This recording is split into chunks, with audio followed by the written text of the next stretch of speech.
Can you say friends, talking, nerdy? Close enough.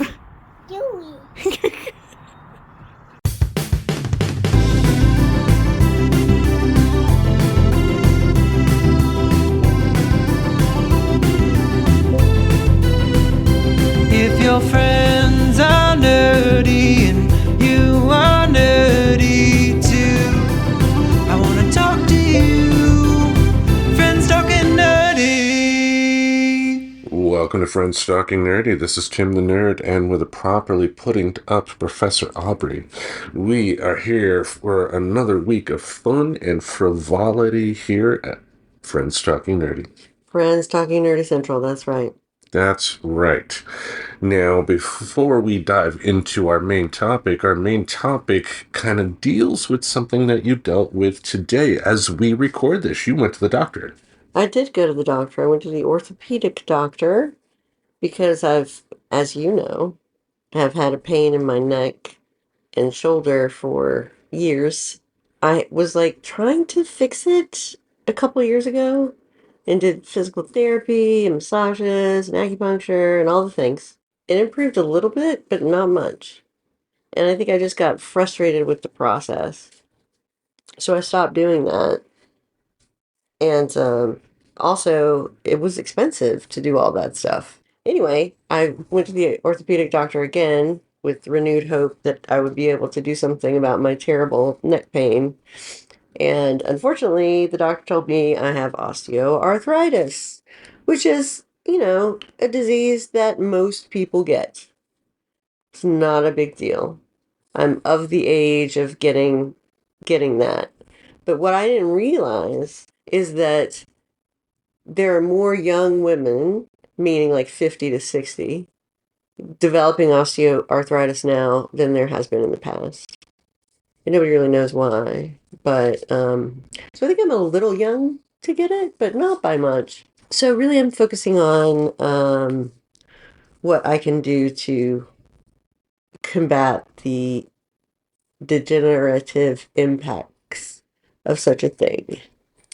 Which leads us to our topic for the week. We are going to be talking about osteoarthritis. Right, which is very different from osteoporosis. Okay, osteo something.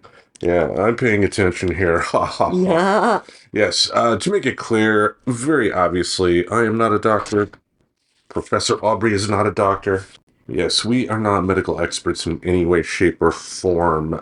We did find a decent article on psychology today we are going to be discussing here, but even though we are discussing a medical thing going on here, I think by the end of the episode, you'll understand that, again, we're not medical experts. This is kind of a intro, and if you have more information, go to your doctor for more information. Yeah, if you need more information. Yeah, don't get it from us. If you have more information, you're welcome to post it on any of our socials or just send us an email. That's right. Yeah. Hi, I'm Sal, and I work with the Osteoarthritis Foundation. And anyway. Don't make fun of the listeners. I'm not making fun. Sorry, Sal. How about you dive into our first bullet point here from the article entitled Arthritis, the Secret Pain of Gen X Women Today. All right.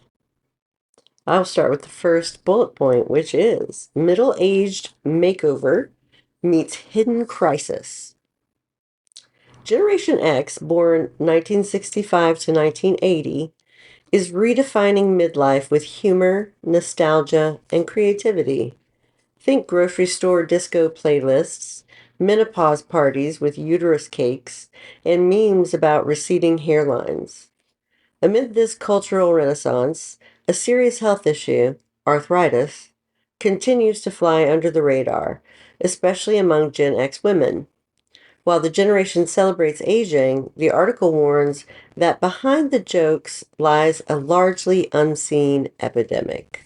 I will say that about our generation. I kind of agree with the point that it made there, that we do, as a whole, obviously there are going to be individual examples that don't follow what I'm about to say, but as a whole, we kind of go along with the aging and accept it. You know, what I mean is, like, there's a reason I'm completely shaven bald, because if I have the ability to have hair, but I also have male pattern baldness in a couple spots on my head. So it would just come in a way I wouldn't like anyway. So instead of doing what my uncle did from the boomer generation in terms of doing a comb over until my aunt just had to sit him down and say, stop, you know, why not just go for broke and go bald? There are plenty of guys that have gone bald and ended up liking the experience, myself included.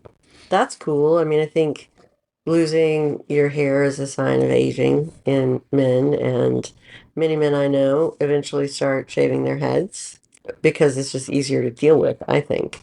I don't think that our generation is going to have midlife crises like other generations did.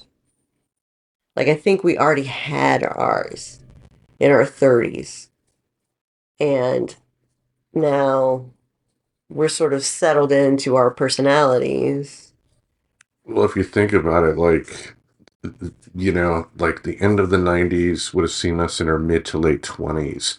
And think of all the trauma we've seen on a national and global level since then, Hmm. you know, compared to the boomer generation beforehand. You know, for the baby boomers, those are the people that are born like right after at the tail end of World War II, as it indicates here, 1965. Hmm. And during that time period in American history, depending on who you were, depending on your economic status, life was pretty good. Yeah. And like, people just, there are some boomers who just don't understand the concept of inflation and don't understand the idea that housing costs have exploded more than they should have, because As have education costs. yeah, I mean, Basically costs for anything. But like you can look at housing and education and see that, I mean, there's been a tremendous spike up. It hasn't been growing at a level that's consistent with historical levels. yeah, and you know, the fact that most CEOs of major corporations earned, you know, thousands of percent more than their average employees, that are actually the workbone, the backbone of the company, should say a lot too, you know. And it's no, Amazon, does an Amazon driver need to make the same as the CEO? No, but they should earn enough to be able to afford a roof over their head and food and their clothing and all that stuff. Yeah, I mean, there's so many jobs that do not pay a wage upon which a human can live in our society. Yeah. And, you know, this expectation always in America of you've got to pull yourself up by your bootstraps. And how is somebody supposed to do that? They have to work two jobs. Yeah. But also, kind of speaking to the point of the idea of the article in terms of osteoarthritis, I think Bringing it all back. that's right. Yeah, I'm a good host at Hmm. times. Hmm. I think it's one of those diseases too that I think our generation kind of associates with happening in people slightly older. Hmm. You Hmm. know, so in terms of a hidden epidemic, I think what they're referring to is the fact that, you know, people of our generation are probably not taking into account how life was different in previous eras, because that will be touched upon at point number 2, which I'll read here in a moment. And so they're not understanding that certain things can lead to arthritis faster. Hmm. So let me get to my first point that I will read out loud and not stumble over. Blah, blah, blah. Osteoarthritis creeping into younger joints. Osteoarthritis, OA, often often dismissed as wear and tear arthritis, traditionally affects seniors, but rates are climbing among women in their 40s and 50s. Activities like excessive texting, long runs, and repetitive motion increase joint stress, leading to gradual cartilage breakdown, bone changes, and painful bone spurs. Legitimate ones, not the ones that got Donald Trump out of Vietnam. Right. As OA advances from mild to severe, routine activities such as standing up or buttoning a shirt can become agonizing. Hmm. Now, talk about how I mean, obviously, today as we record, this is when you discovered you had this, but obviously now you have a name to a face, if that makes sense. So, Yeah. in terms of some of the difficulties you've been experiencing, what have they been? Well, just a lot of pain and tightness and stiffness in my neck and shoulder joint on the right side of my body. And it's been going on for a really long time. And, I think some of it is due to an injury that I sustained a couple of years ago. But I was not surprised to see the bone spurs in my shoulder joint. So, it's another explanation for that kind of chronic pain, which is good. It's good to know what you might be dealing with. And now that I've found out, I've been really interested in finding out, like, what are treatments for this and what's the prognosis and all of those things. Yeah. Now, I know. And everything that I'm reading is very positive. Yeah. And I know too, you've had mentioned at times, it's not a consistent thing, but at times, once the pain is kind of more severe, you've had issues with like turning your neck, right? Yeah, I mean, I have issues turning my neck all the way around to like look behind me. I have a really hard time and it's very painful, And which makes driving really painful because you are always looking behind you to see if there's a car. yeah, yeah. When you say turn, around behind you, it's not like the death becomes her poster. No, no, no, no, no. Yeah. Just being able to like see what's going on back there. Your peripheral vision has been impaired. Yeah. Yeah. And it's clearly on the right side and not the left side. Oh yeah. Oh yeah. That's where I have to massage the most. But anyway, how about you dive into the next point? Okay. Living with severe OA, a personal account. The author shares her own struggle with stage 4 OA in her thumbs, which is also called carpometacarpal joints, requiring surgery. She describes excruciating pain during everyday actions, clicking a mouse, zipping a coat, combing hair, cutting food, even sitting still. Despite maintaining strong knees and hips for running, minor tasks like tightening shoelaces became a struggle, illustrating how even fit middle-aged women can suffer debilitating joint pain. Yeah, I mean, I know a lot of really fit older women. Like, I think there are a lot of those in Portland. And I think the point is you can be really fit, and that doesn't keep you from getting osteoarthritis in your joints. Like you said, it's a wear and tear disease. And so it's almost like the more you exercise or the more you flip your head around, in choreography, the more you're going to have arthritis later. And of course, you don't believe that when you're a young person. But anyway, let's go on. Well, and two, kind of touching upon what we discussed earlier. I mean, I think this is also referring to some of the new things that technology offers us that we're doing with our hands and bodies that they didn't do in the boomer generation, like texting. People, like if a person that texts with like both their thumbs or something like that ends up having more sore thumbs than anything else, or finger poking like me, or even typing on a computer keyboard, because if you type on laptop keyboard is going to be the same, and if you already have like hand issues with carpal tunnel, that can definitely lead to some pain there. For desktops, they do have some ergonomical ones, but most people that end up getting those are going to be like people that work in an industry where they're typing all day, or a gamer. True that, yeah. So yeah, I think the idea that you can be fit, still have osteoarthritis is surprising to many people, or that you could be young. I feel pretty young. And like I was saying, before I silenced myself, you never listen when you're young to what older people are telling you, which is, don't do things that are going to hurt your body. Yeah, yeah. I mean, like my oldest is now has back issues. I think now he understands what I was trying to tell him before he ended up having the severe back issues that he did. But I mean, there was a point to where he thought he could just grit his teeth and get through it. And when it comes to a back issue, no, you can't mess around with that. You want something like for me, I had a lower lumbar sprain in 2013, and every now and then, my back will just decide, you're not going to work right today. Mm. And, worst case scenario, it'd be something like, having to go to like an urgent care for like a cortisone shot or something like that to try to be able to have some functionality back. But Hmm. if you have a lower lumbar sprain and you're tall and you're getting on the older side like me, you're going to have back issues for the rest of your life. Yeah. Yeah. And I mean, you've really got to work to control it, right? You've got to do physical therapy exercises. You've got to stretch those muscles. You got to build those muscles, the particular ones that you need to build, and, taking anti-inflammatory drugs, like those kinds of things. indeed. Well, how about I dive into the next point here? Yeah. Lack of awareness and public visibility. Unlike menopause or chronic fatigue, arthritis receives little attention in popular media. There are virtually no viral videos or celebrity campaigns highlighting severe arthritis in middle age. Experts warn that due to joint overuse, obesity, and other risk factors, osteoarthritis is expected to affect more younger Americans.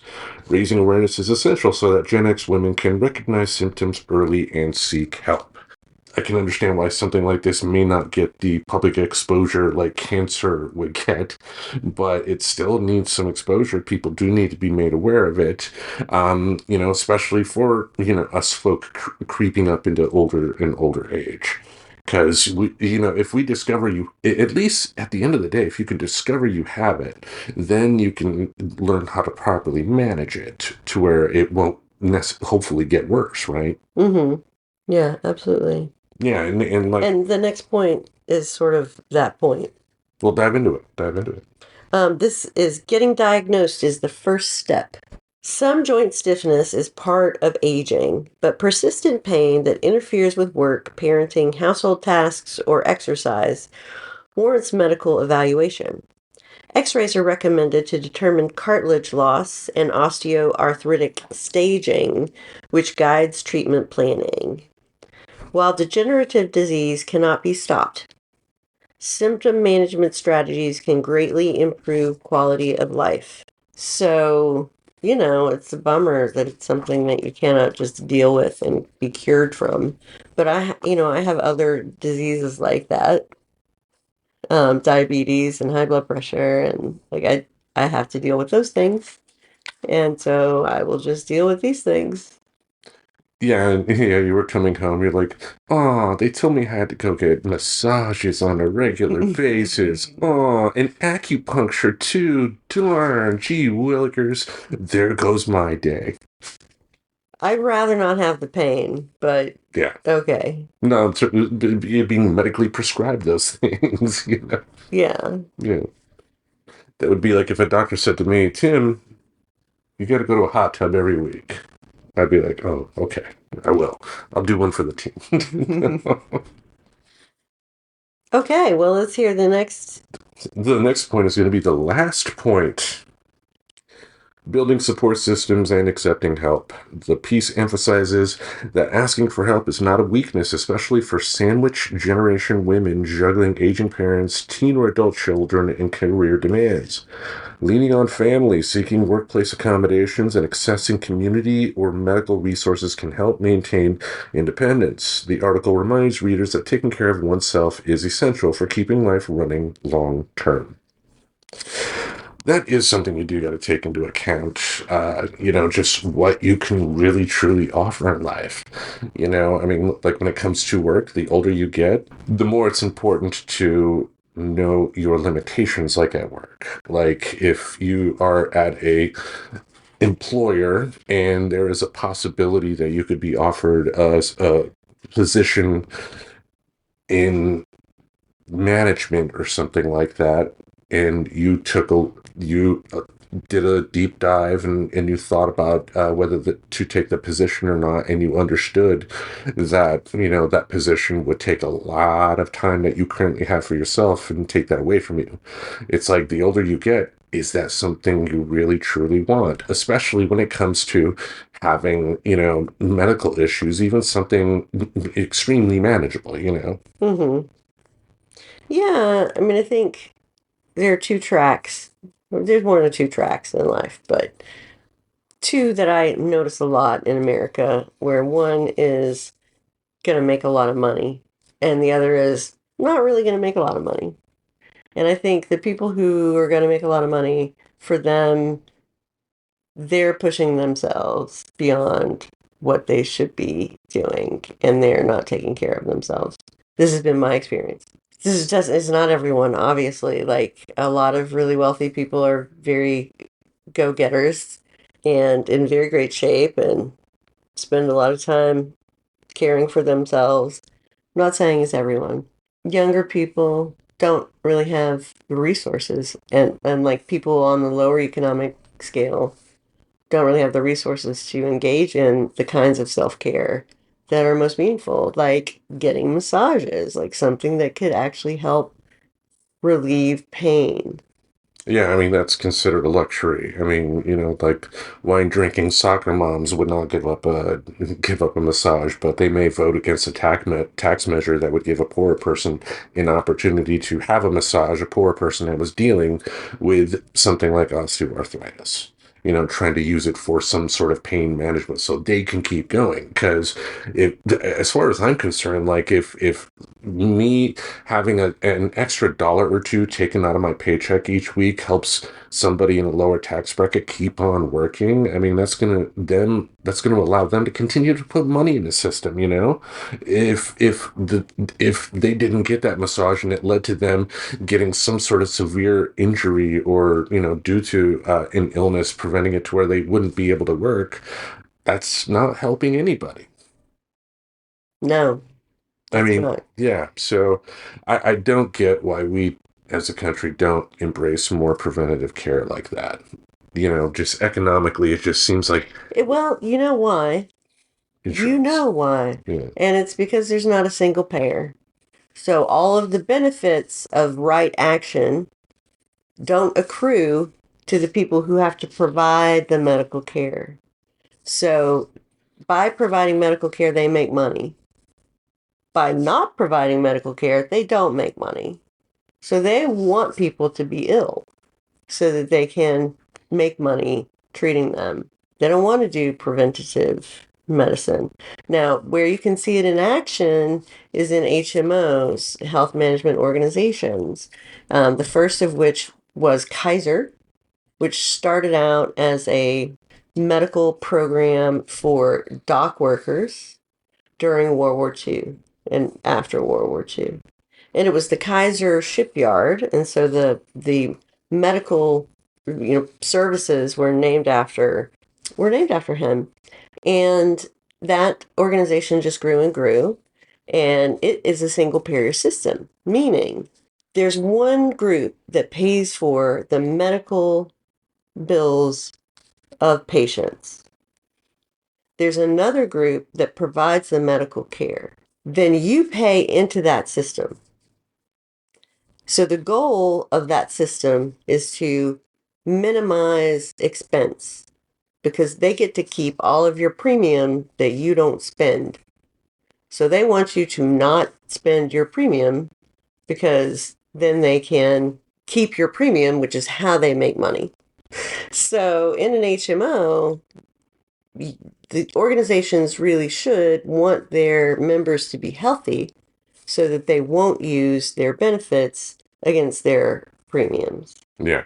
And for let's say a hospital system like Legacy, it's not the same because they're providing a service that they're billing out for. They don't get a cut of the insurance's profits. And that's essentially what an HMO does. It takes a cut of the profits that it generates by having people not use healthcare. Does that make sense? Yes, it does. It is too bad that we don't have single payer healthcare just generally. That's what government healthcare would be. That's what the NIH is in. Well, and it's too bad too that you have people that are, close to your age, if not your age, if not slightly older, that are dealing with the same osteoarthritis that you're facing, but don't have as much resources to be able to take advantage of some of the things that you're going to be able to, at least on a quicker basis. Oh, absolutely. I'm incredibly blessed and privileged to have health insurance that will cover this. Although I will say, Oregon is a state that has a very large Medicaid program called Oregon Health Plan. And the Oregon Health Plan does pay for alternative care. Score one for Oregon. Score one for Oregon. Like, it's good stuff. Yes. So at the end of the day, of course, as we mentioned at the top, the reason we're bringing this information to you is to spread the word. We are not medical experts in any way, shape, or form, but if by hearing what we said you think you may be experiencing that or something like that, feel free to go to your doctor and get some help from there. Don't go to WebMD. Don't be one of those people. Yeah. Don't do that. I've caused myself much distress for no reason by doing that. What do you mean I have leprosy? No. Yeah, something like that.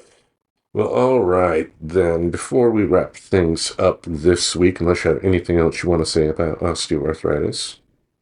Nope. All right.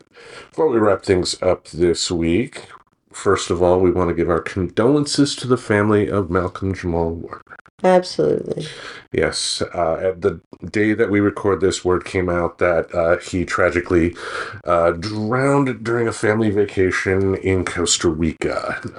And just hearing the outpouring of people online, saying nothing but good things about him. It's like everything you thought about him growing up watching The Cosby Show turned out to be true. He was one of the good guys. Yeah. Yeah. Yeah. You never heard about him doing weird or... Yeah, now, to be clear, he's human. I'm sure he's probably did some stupid stuff along the way, but overall, good guy. He will be missed. And it's one of those things, too, that kind of makes me a little pissed off at Bill Cosby even more. It's like, if Bill hadn't been such a sleazy, complete douchebag, I think this would have been bigger news. Yeah, and people could have enjoyed his performances. Yeah. You know what I'm saying? Like, people aren't going back and watching episodes of that show anymore because of the controversy around Bill Cosby.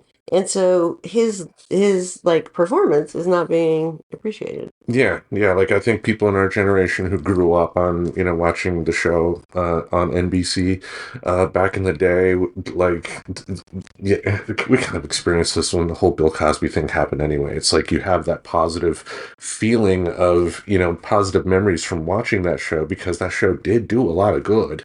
But you got to weigh that with just the evil heinousness of Bill Cosby. Yeah. I mean, when you look back at many charismatic people who end up being famous for political reasons, for comedian reasons, what have you, they often are shitty. Yeah, unfortunately. But another thing I wanted to talk about, late night television in May of 2026 is going to be changing, and that's caused a lot of controversy as we speak. Now, this episode, as we record this, is probably going to be released about a month from the day we record this. So it'll be old news by the time our friends at home are hearing it. But word has come out that CBS is not renewing Stephen Colbert's contract by May of 2026 next year. His show will be off the air. They're not even getting another person to take over and be the new host of The Late Show. It's done. They're not going to have a footprint in late night. Oh, interesting. Yeah. they'll probably just show like reruns of NCIS or Tombstone or something like that, or Yellowstone. Sorry, that Kevin Costner show that apparently all the older people absolutely love. It's like the last real big popular show on television, but I've never seen an episode. What's it called? Yellowstone. Oh. Kevin Costner was in the early seasons, and then they started paying the guy who created that show to create a whole bunch of other stuff. Like he created a show called 1923 with Harrison Ford and Helen Mirren. Ooh. Yeah. So he's getting some big name actors to play in it, but it's still a goofy TV show. But the Late Show with Stephen Colbert going off the air, you got a lot of people that are tying this news into a couple of things. One, the fact that CBS just recently settled with Donald Trump for his frivolous lawsuit. You can call it frivolous, even though they ended up settling. If CBS had the balls and brought him to court and let it ride through, they would have easily won, because he sued them for like defamation or some stupid shit like that with the Kamala Harris interview that they edited one answer on, I believe. Right. And believe it or not, folks, like those type of long form interviews that you see on CBS are edited big time. They're never showing you raw footage. No.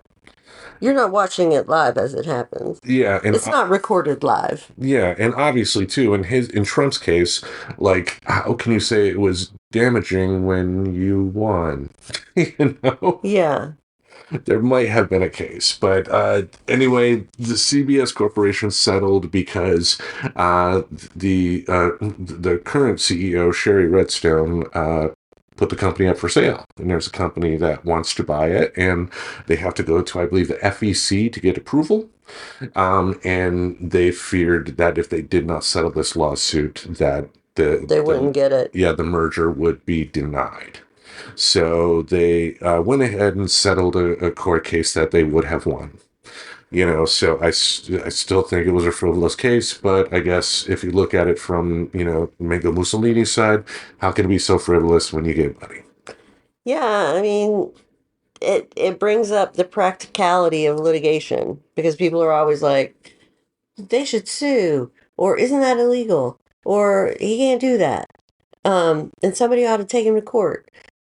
But there are lots of reasons to not. And to not fight. And a lot of them are financial. Right, so somebody has to sit down and figure out, how much is this litigation going to cost? Even if we win, will it make financial sense? And if the answer is no, then you have to settle a case that you would have won. Yeah. Sadly. So that went through. The merger has not been completed as of yet, but I'm sure this helped. And then, of course, 3 days ago, as we record, or 4 or 5 days ago now as we record this, during one of his monologues, Colbert basically called it a bribe. And then they delivered the news to him that the show was done. There are people that are calling this bad. Yeah, I mean, it demonstrates the lack of the free press. If they're making these choices to avoid reprisals because of political statements that are made on their public media, then we're that's what happens in authoritarian regimes. Well, I think one thing to keep in mind, though, is, and it kind of ties into what you were saying about executive decisions that are made for practicality for the business. Right. Colbert wasn't fired. He's going to be there until 2026 of next year. They're not renewing his contract. It's not going to continue beyond that. But if he were fired, he would not be making new episodes now. Right. So I think after some thinking about this situation, it does make more sense that CBS does not care that this has the appearance of, them caving, because Colbert is going to be on TV till May to 2026, like I mentioned, and if you think back in time to that lame duck period when Conan O'Brien was still the host of The Tonight Show, but you knew that he was fired and he was only going to be on for a couple more days, and how Conan took that as an opportunity to rip NBC a new one on every single joke. We're going to get this from Colbert. Yeah. So, also too, I think one thing you do have to take into account is the is the changing aspect of television.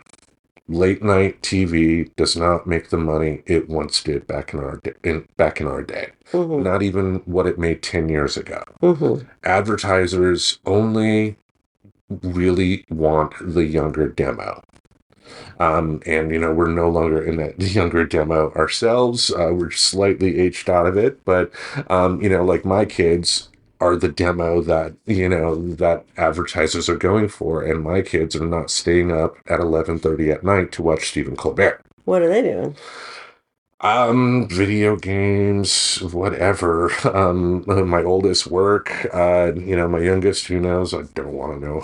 No, I'm kidding.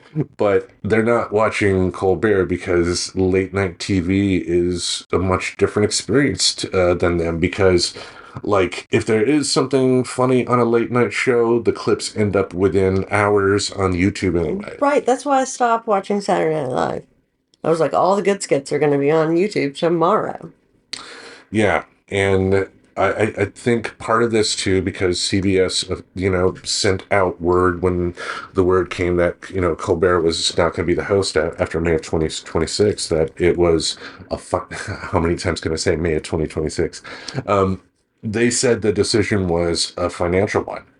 And, my understanding is that the past few years, even though Colbert has been number one in the ratings, the show has been losing $40 million a year. Yes, I've heard that too. Yeah, and that is sadly something to take into account. Now, at the end of the day, Stephen Colbert will be able to bounce back on his feet. He'll be able to get a cable show. He'll be able to get a podcast even. Maybe he'll go the Conan O'Brien route, and he will be fine. The more I'm thinking about it, like, I think CBS were cowards, but I don't think this is as big of a deal as people are trying to make it out to be, because to me, I guess I would be scared if it was a situation where Colbert was just fired immediately. Oh, sure. The fact... But I see why they're not doing that, because it would make it, everybody would know that they were doing it for political reasons. Yeah, so he's going to ride out. He's going to have a wonderful 10 months of funny stuff. Let's put it that way. And that'll be just in time to get prepared, for like the midterms by the time he's out. But TV is looking a lot different than it used to be. And, times change. Yeah. And you can't be sad for a genre of television, especially if you are not up watching that genre of television live yourself as it airs. Anyway, any other thoughts on Stephen Colbert? Not on Stephen Colbert, no. Okay. On the politics side of it? No, not on the politics side of it. I just wanted to mention to the audience that I've been watching for the last 40 minutes Tim get up every 3 minutes to retrieve Annie from someplace she's not supposed to be. For example, on the stand the TV's on, it's a dresser, and she loves to jump on top of it, and Tim does not like that. So the nerd gets up, grabs her, brings her back to the couch, holds her very tightly for a little while, but eventually she squirms away and then immediately does something she's not supposed to do. At which point, Tim gets up, goes and gets her. And so eventually I was just like, you have to stop. You have got to stop doing that. Like, you cannot keep doing that. She's making a fool of you. Not the first woman to do that. Well, she's got you wrapped around her finger, so. Yes, my kitties do. Now, one last thing before we go. Are you familiar with that live-action Snow White film Disney put out a month or two ago? I'm familiar that it exists. Yeah. Were you excited to see it? No. Did you watch the original when you were a kid? Of course. Did you like the original? Yes. What did you like about it? The dwarves. The doors? The dwarves. The dwarfs. Ah, okay. I was like, I didn't know Jim Morrison was in The dwarves. Most This is the end. Yes. Anyway, because I mean, we make no secret about where we lean politically here, and in the past we've talked about Gina Carano, former star of The Mandalorian, who's fired by Disney for some rather stupid social media post on the show. And even though this is something that happened a few months back, kind of old news at this point, I feel it is quite fair to bring this up to talk about the actions of another actress who kind of put her foot in her mouth in some ways, even though some of the things that she's saying and standing up for are stuff that I would probably agree with. It's just delivery, folks. Delivery, right? Yeah. Yeah. The star of Snow White was Rachel Ziegler. Young lady, just starting her career. Her first major film was the remake of West Side Story from Steven Spielberg. Didn't do well at the box office, but a failed Steven Spielberg film is still going to make everybody in the cast and crew look favorable to folks in Hollywood. Thanks, Sure. Thanks, Annie. So by the strength of her performance in that movie, Disney cast her as Snow White in the live-action remake of Snow White and the Seven Dwarfs. And one of the first interviews she did coming out in terms of discussing the role was that she felt that the movie was cliched. She felt the story was flawed. She declared that that Prince Charming, the prince in the story, it's Prince Charming, right? Mm-hmm. Yeah, that Prince Charming was a stalker. It's always Prince Charming. Yeah. He gets around.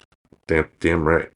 But that he was a stalker in the story, that she didn't feel the story was about love, but she wanted to make it a story of a woman gaining leadership. And that's fine and all, but it kind of makes you wonder, why sign up for this movie if you hate everything about it? Right? Well, because she was trying to change the system from within. But do you have to do that by changing an already established story, one that Walt Disney himself said that his company should never attempt to remake ever? Yeah, I mean, I think that things must be made relevant, or else it just becomes nostalgia. Well, it has to be relevant. Well, and to be fair too, the moment that what I said came out of my mouth, I immediately thought of the fact that Walt Disney was taking an already established fairy tale and then making changes of his own. So it is possible. It is tradition. That's what you're supposed to do with fairy tales. Change them around and make them your own. Got it. Yeah. So but one thing I will still contest with how she delivered that news. It just felt like, from what I saw, and again, this is all well after the fact, people. From what I saw, her interviews did make her seem a little on the condescending side, if that makes sense. Sure. I mean, it's people who are willing to say stuff like that, believe in what they're saying, and to be politically active and believe what you're saying about politics. You've got to be confident in your positions and willing to stand up for them. And I think that's great. But I think the whole idea too, though, I think it's the importance of getting people on board with you. And if you're an off-putting person and you're not delivering this information in a way that is being received by other people, then your intended goal is not going to work. Well, that's an age-old problem. People do what people do. Yeah. And who's the great arbiter of how people should act? I don't want to be in that position, and I assume that any rational person does not want to be the one who gets to decide who's right and who's wrong. What a terrible position to be in. I'll take that job. No, I won't. I mean, it'd be, like being a judge only for life. Yeah. Okay, then. Still, though, that rankled some fans, but that I think with a good movie, people would have glossed over it. I know at one point, Peter Dinklage was on an interview with Mark Maron and, said that he was upset that they were going to cast live action little people in the movie because he thought there should have been no dwarfs to begin with because he thought it was offensive. Uh-huh. And so Disney took the live action people that they cast as the original dwarves in the live action remake and replaced them with CGI ones. And that was good for why? It wasn't. That's the thing. They were trying to make essentially Peter Dinklage happy, and nobody ended up happy in the process because the little people that were hired to be the dwarves originally, that only had like one minor visual cameo, no lines to speak of. I believe they ended up suing Disney. Oh. It's like we thought we were going to be cast. Mm-hmm. Understandable there. But other big controversy that she did too that kind of got people rankled and that Disney had to step in to say something to her, which is why I'm talking about it here because, we brought up the Gina Carano stuff. There was a point that she made an Instagram post promoting Snow White. It was either Instagram or Twitter. And then she replied to herself on the promotion for Snow White. And remember, free Palestine. Which I agree with that sentiment, but if you are doing something that is mandated to you by the company that is paying you millions of dollars for a movie that they're paying $200 million plus to make, it's like there are better. It's not that I. Do you remember Sinead O'Connor? Yes. Do you remember Bob Dylan? I mean, do you remember many, many, many artists who pushed the political envelope because of their self-expression? And if to something you said, if that is something that you feel at your heart and you feel you have that public forum to be able to say what you can, then you should do what speaks to your heart. But also accept the fact that sometimes it's not going to go your way. Sometimes you are not the right person to say it. It's because I'm not trying to. At the end of the day, I guess it's like in this case, I disagree with how she went about doing what she did, not about the message itself. Because as far as Free Palestine, yeah, what's happening there should not be happening there. It is evil. It is disgusting. It's like it's something I've talked about on the show before too, and it's like understanding what power you really truly do have. And like she was an actress that even today people barely know, right? Mm-hmm. She's only did a couple of minor roles, but yet she's thinking that she's Susan Sarandon or something, just somebody that has already had a long established career in Hollywood as well as being a political activist. Sure. And I don't think she's at that point yet to where people are going to sit back and listen to her. I think anybody taking the risk of talking about anything politics is going to have to understand that there are people that are just going to disagree with you, and that's fine. But I think here for me, why it triggered me enough to be able to talk about it here was, I guess, the importance of how you use the platform that you have and really asking yourself, are you the one? Because and some of the examples you gave, like a young Bob Dylan, he was the one. In this case, I don't think she was. I mean, her heart was in the right place. Let's put it that way. And I wish her success on her future career. Looks like she's still doing stuff on Broadway, and hopefully she'll get a chance to be in other movies in the future. I'm sure she will. But it's about using your platform properly and doing that deep self-assessment of, should I be the one to, further this, or should I support the people that can? Yeah, I mean, you're asking a lot for people who are willing to actually stand up and do stuff like that.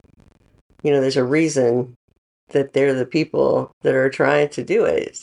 Yeah. Is because they have the personalities to do that. Like, often the right person is not anybody who's around.